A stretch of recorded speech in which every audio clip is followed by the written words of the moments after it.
My name is Daniel Brooks. For 23 years, my world was defined by a steering wheel, cold Cleveland mornings, and the hum of a city bus engine. I wasn't a CEO. I wasn't a tycoon. I was the guy who got you to work on time. But the real. Job wasn't driving the bus. It was raising my son, Ryan. When Ryan was 4, his mother left. She said she wanted a life without struggle. I didn't argue.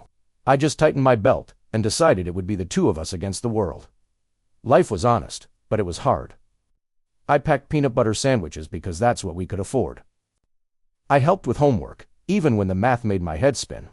On weekends, I ran beside his bike until my lungs burned, just to make sure he didn't fall. Some nights I was so exhausted I fell asleep in my chair. But every morning, I'd find a note. On the table. Love you, Dad. Those 3 words were the fuel that kept me going. Ryan grew up smarter than I ever dreamed. He earned a scholarship to Boston to study architecture.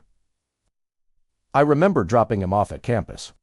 The buildings were stone and ivy. The students looked like they belonged there. I stood there in my bus driver uniform feeling completely out of place. But Ryan looked me in the eye, hugged me, and said, "Dad, everything I build one day will start because of you." Years flew by. Ryan became successful, starting his own design company. Then came the call. "Dad, I'm getting married." Her name was Claire Whitman.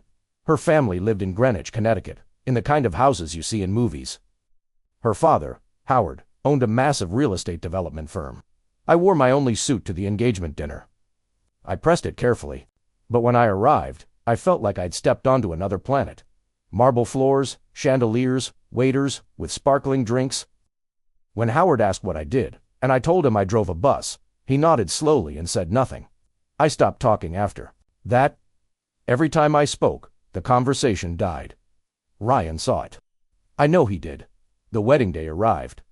The ballroom was enormous, filled with golden lights and flowers. I found my name on the seating chart. Under groom's guardian, someone had handwritten. A note and pen. City bus driver. It wasn't just a label. It was a joke.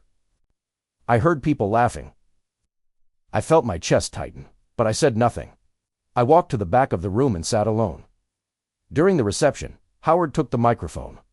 He talked about tradition and legacy. Then he looked toward the back of the room. He said, "Some of us come from long traditions of achievement, and some of us just help our children reach those places." Few people laughed. Ryan turned and looked at me.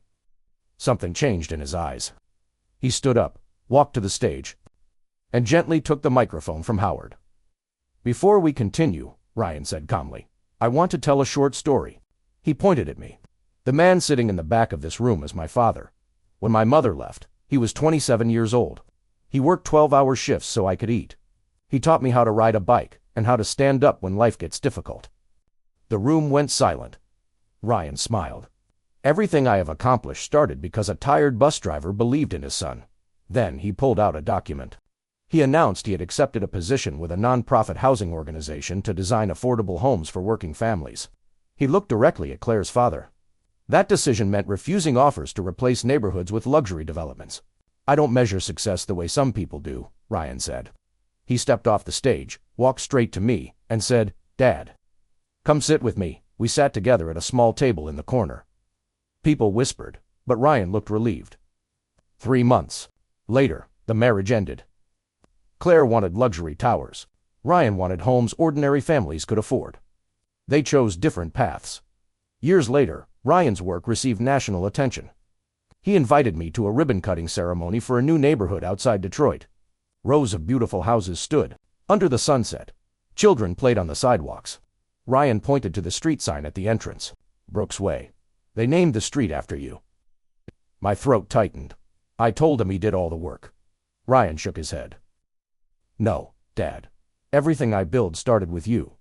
In that moment, I realized something simple. Success is not measured by money, titles, or expensive weddings.